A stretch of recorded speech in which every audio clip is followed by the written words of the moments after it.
All right, let's get into it.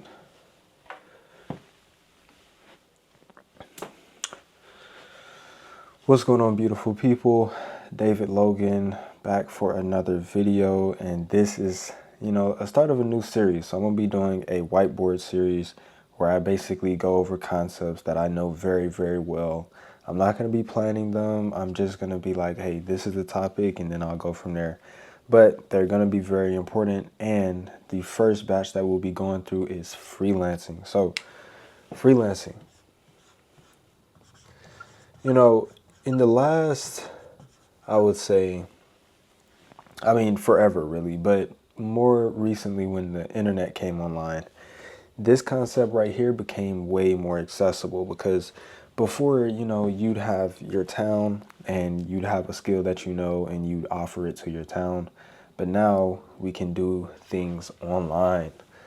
So one of my favorite things, and just so y'all have kind of an idea of who you're talking to. So I am now an agency owner. I've had an agency for 3 years, but before that, I was a graphic designer for close to 9, 10. And so I have over a decade of experience in the creative industry, in the freelancing industry, and the online business space. So I'm going to be basically running it down. And so when you want to start freelancing, it's basically you knowing a skill and then you are offering it to the market. So you have a skill, which is your what. You have a market, which is your who. You have a why. And you have a where. So, freelancing has what are you going to offer to the market? Who are you going to offer it to? Why are you going to offer it to that person? And where are you going to offer it to that person? And if you're doing it online, then your where is going to be, of course, online. But when you're choosing your what, for me, it was graphic design, okay? So I was a graphic designer freelance since I was around 12 years old. And so when I first started, I was charging things like $10. And now I've had projects, more than 20K. And so that was my profession. That was my chosen lane, was graphic designer. But more common freelance opportunities are, photography, drone work is freelance, painting is freelance. Sometimes things that are building, like if you do like woodwork, you can do freelance woodwork. You can do freelance IT. You can do freelance coding. Whichever one of these you want to do, or any other ones that you want to delve into. I mean, you can be a gardener, a freelance gardener. You can be a freelance lawnmower.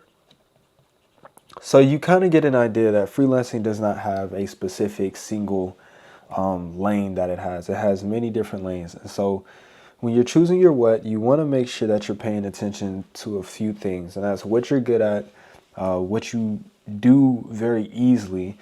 Not when you're thinking about what you're good at, you're just thinking, okay, I'm good at this thing.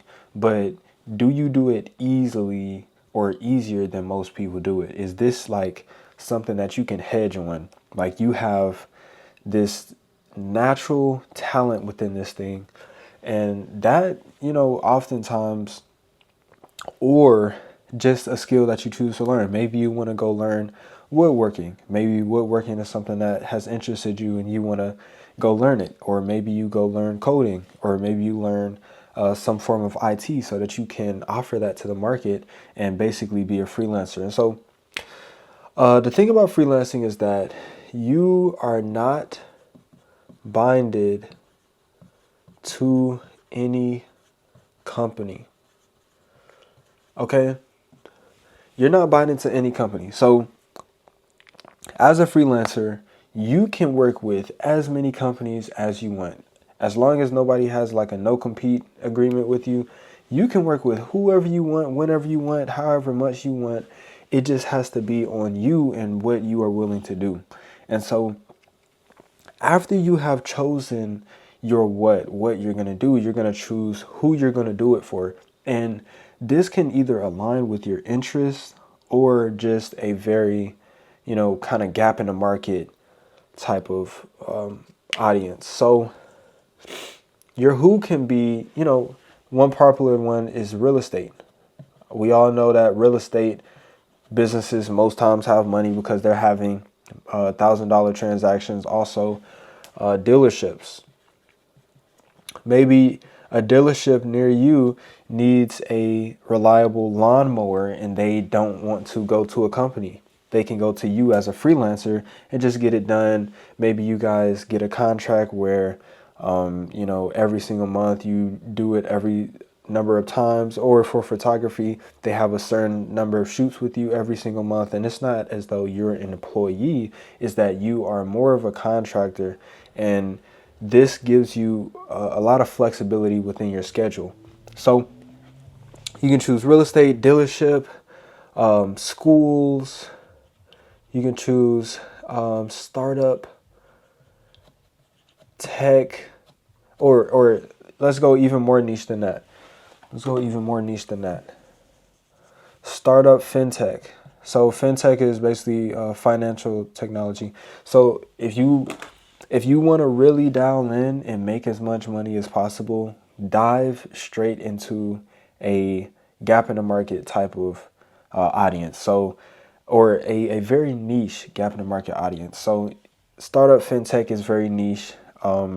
If you wanted to come out of that niche, you would say startup tech companies. And if you wanted to come out of it more, you would say startups. So that is a kind of idea where you want to kind of just niche down. For real estate, you could say commercial or residential, or you can say brokerages or investing firms. You can choose who you want to go with, but that's very important because it needs to align with your product and it needs to have the correct number of demand. One thing that I have noticed that a lot of people skip in the process of making a business, and I did this as well, because I started very early on, I just jumped right into it. What you want to do is basically gauge the market, measure the amount of demand within a specific market for a specific thing. So one way you can do this is by, offering surveys. You can collect a lot of information. You can offer free products and see how many downloads you get based on the impressions that you have, and kind of measure the demand in small focus groups or things like that. But your why kind of goes to why you're choosing this specific market and this specific thing. For example, a very new thing that people are doing is AI automation. And so you're going to see a lot of AI automation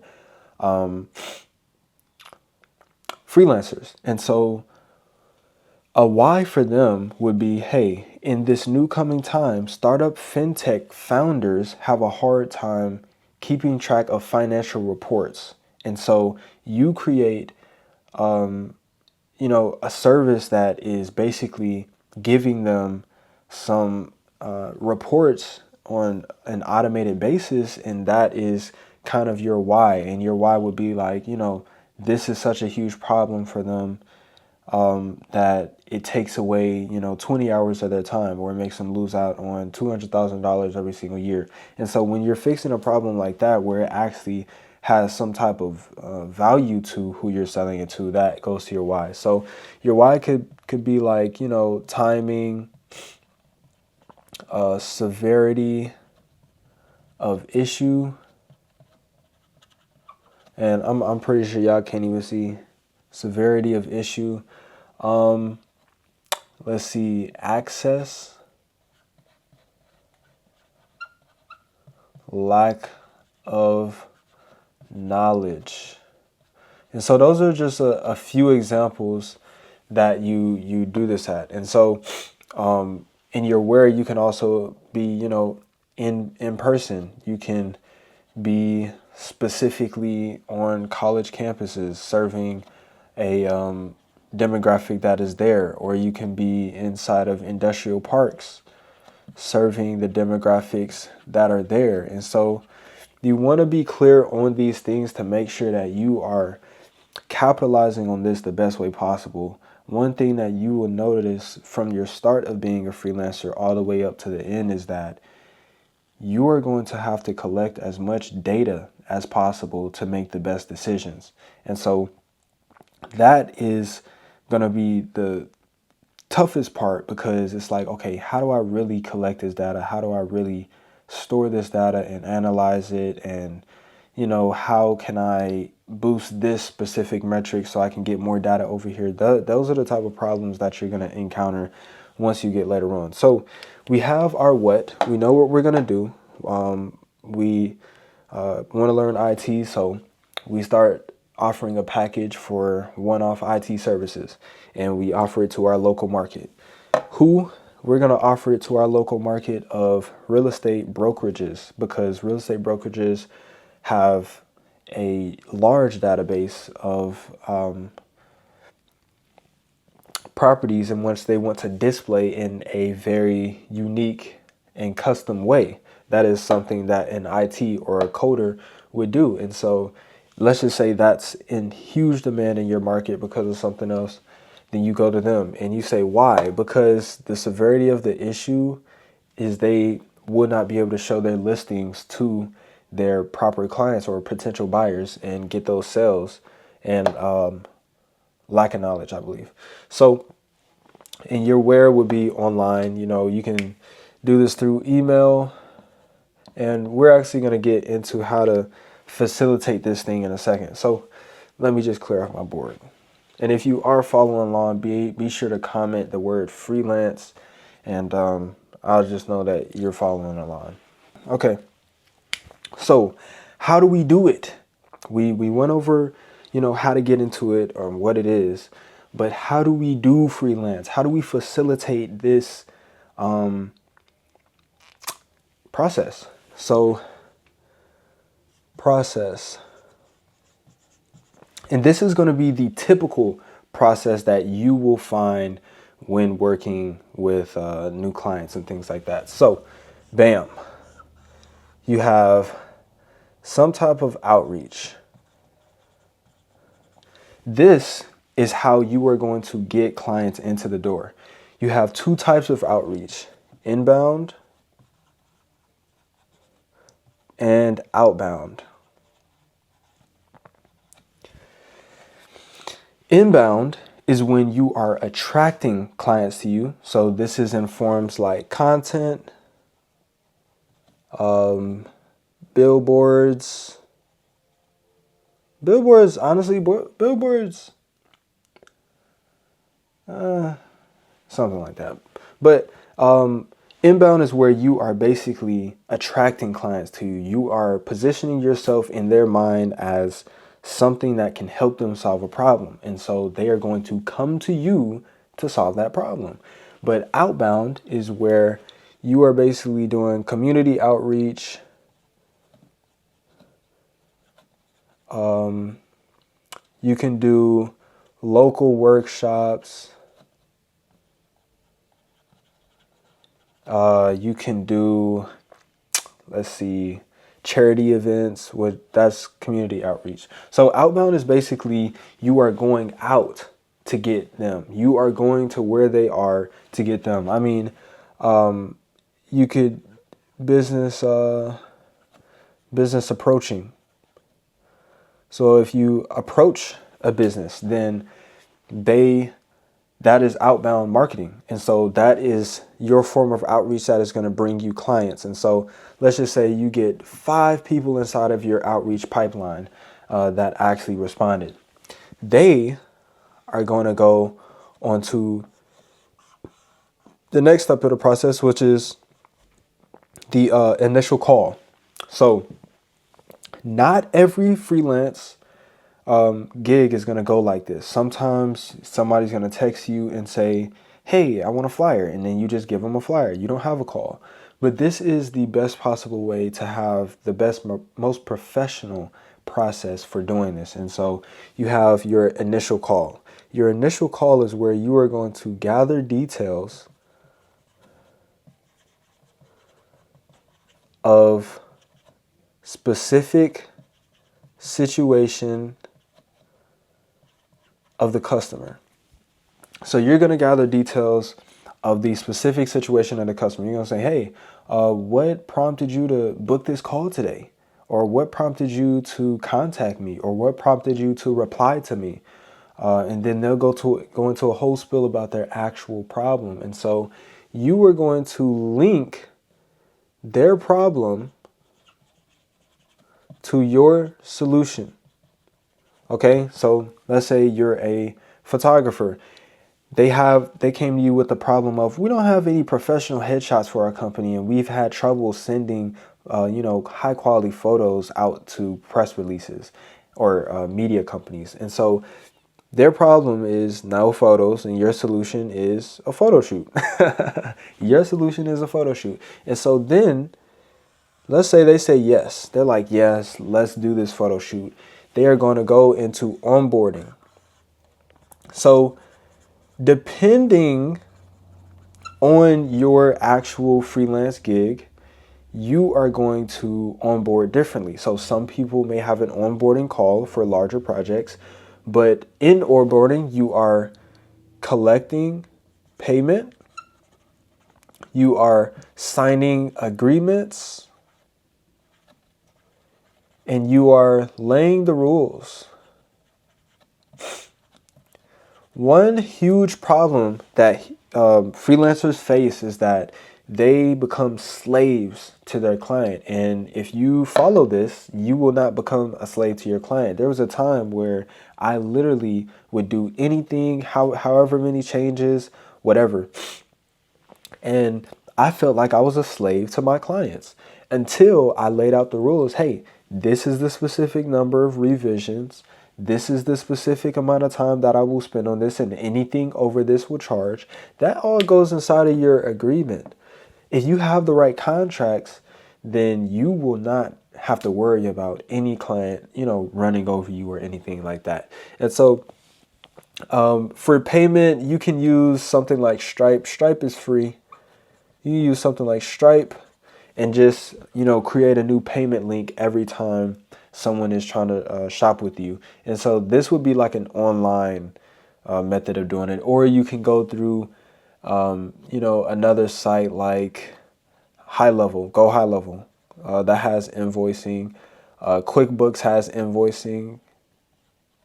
So that's how you can collect your payment. Make sure to have your business set up so that you can do this stuff.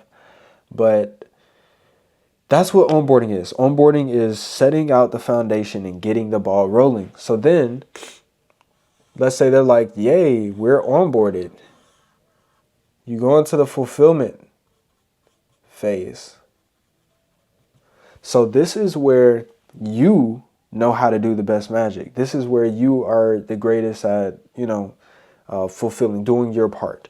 And so this can be, depending on what your gig is, this can be anything. This can be creating a website. But within creating a website, we can't just have our onboarding and stop talking to our client. We need to go on to the next step, which is revision. The revising phase, and this isn't going to happen for everybody, but the revising phase, this is where you are going to get customer feedback at every step of the process. I would recommend when you're creating a website, you have wireframe, you have UI design, and then you have development. So at every stage of the process should go to your revision step. And after revising, let's say they're like perfect, everything looks great. They are going to go right here in the middle to finalization.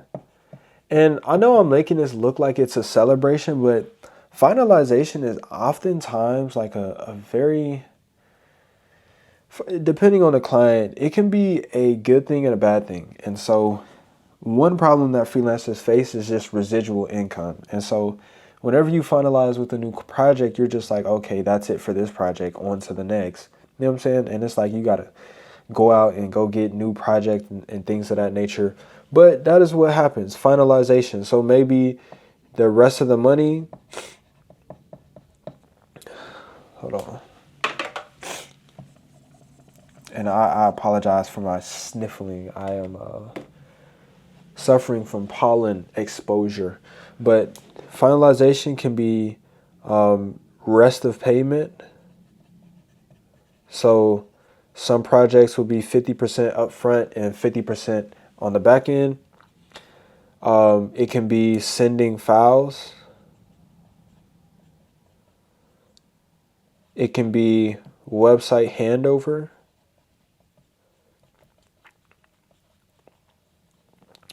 It can be implementation review. For those that are going to be implementing automations into clients' businesses.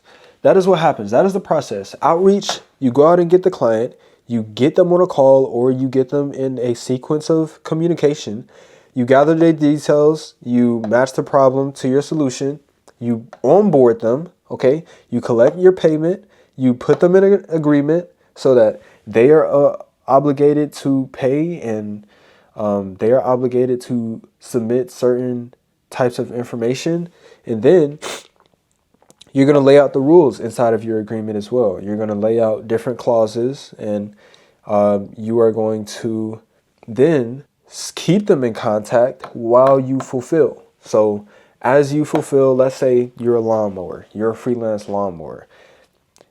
Let's say you're doing a 3-part package for this client. You're doing mowing, you're doing pressure washing, and you're doing just gardening. So at every stage of the process, you need to say, hey, check out what this is. Would you like anything to be changed or anything like that? And so in fulfillment, you will have your process of fulfilling, and then you will always revise. If the client has any type of problem, you will revise. That is your responsibility as a freelancer, is to keep your reputation clean. If somebody wants something, you revise. And after y'all get to a point where everything looks good, you finalize.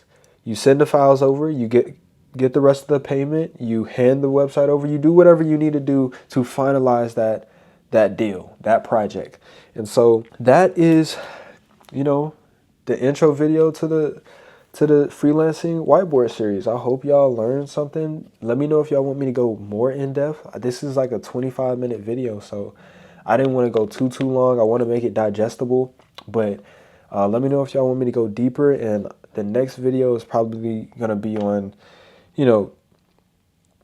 probably growing, how you can grow and how you can get your first client. So how you can get your first client. This is the whole entire process, but I'm going to go into each of these individually, like what your outreach should look like, what your calls should look like, what your onboarding should look like, what your fulfillment should look like, and what your revisions should look like, what your finalization should look like. And I'm going to pump those out. Thank you so much for watching this video, stopping by, and I will see you in the next one. Peace.